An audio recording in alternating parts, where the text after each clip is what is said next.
What is going on, everybody? Welcome back to the channel. I'm going to be talking about Disney's water parks and the history of Disney's water parks, and we're going to be starting with River Country.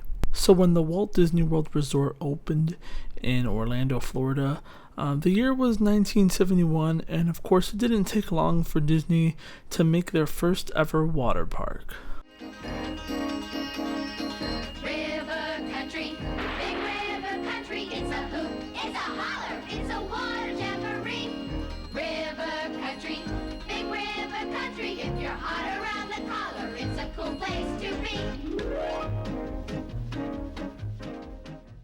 Disney's River Country is relatively unknown today.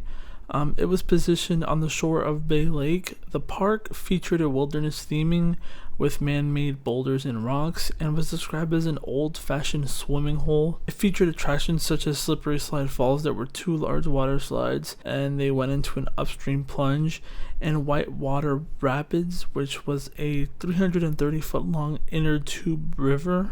The park was initially a great success, especially because it was within walking distance of Disney's Fort Wilderness Lodge, and because of that the park was doing exceptionally well in attendance, being as it had a hotel so nearby.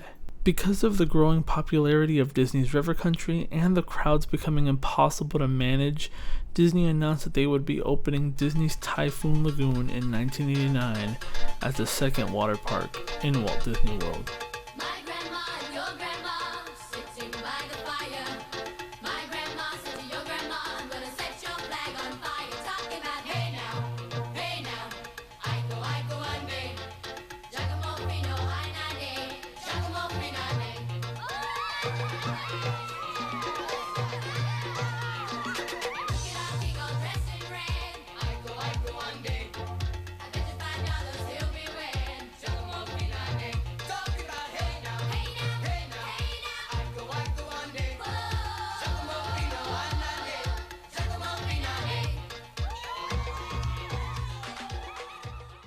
So next we should run through the history of Disney's Typhoon Lagoon. Disney's second ever water park, as I've already mentioned, opened on June 1st, 1989. The park is home to one of the world's largest outdoor wave pools, and as for its theming, it's based off of a Disney legend of a typhoon that had wreaked havoc on a formerly pristine tropical paradise. And this park's centerpiece is a shrimp boat impaled on a mountain called Mount Mayday, and this mountain erupts a 50-foot geyser of water every 30 minutes.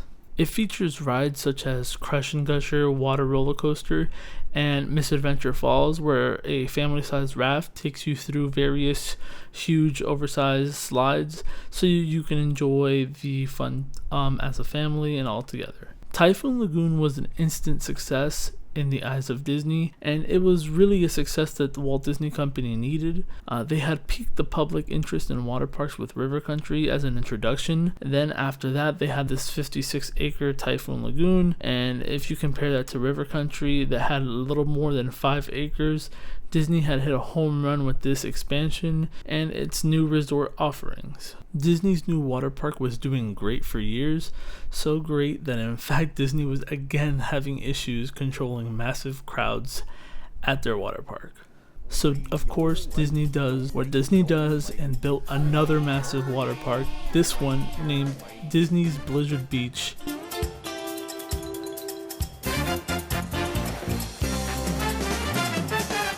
Mind on fire, my soul on fire, feeling hot, hot, hot. All the people, all around me feeling hot, hot, hot. What to do on a day like this? Is it sweet? I can't resist. Need a party sound, a fundamental charm. So get rum, bum, bum, bum. Bum, bum, bum.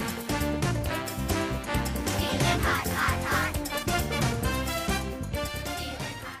This park opened on April 1st, 1995 as the third Walt Disney World water park, and this was basically the final nail in the coffin for Disney's River Country. Every year Disney would close River Country around the warm weather season, But this time when spring came along in 2002, the park never reopened, and on April 11th of 2002, the Orlando Sentinel reported that Walt Disney World's first ever water park, River Country, had been closed and may not ever reopen. There are many unknowns as to why River Country never reopened. Many believe it may have something to do with a case of a young boy being killed by a brain-eating amoeba that was directly linked to the lake that Disney had connected into a pool and this area of River Country. This may be a partial reason, but I don't think it's 100% conclusive of why the park closed. Now, between Typhoon Lagoon and Blizzard Beach, Disney now had 122 acres of new water parks, and to put that into perspective, you would need almost 25 River Country water parks to fill in the space of these two massive water parks. Blizzard Beach features rides such as Slush Gusher, a 90-foot tall and 250-foot long body slide attraction, and Summit Plummet. This is the flagship of the park, and it is a single rider slide that plummets 120 feet straight down, and riders get speeds upwards of 60 miles per hour going down the slide. So in conclusion, Disney saw massive success with their first ever water park, River Country. This opened the way for Typhoon Lagoon to deal with the massive crowds that River Country had been receiving, and the combination of Blizzard Beach and Typhoon Lagoon ultimately made River Country obsolete in the end. But anyway guys, that's it for the video. Be sure to follow all my social medias on screen, leave a like, comment, and subscribe, and let me know if you guys like these types of videos. I'll keep making them. But anyway, that's it for now. It's been Dannyboytv, and I'm out guys. Peace.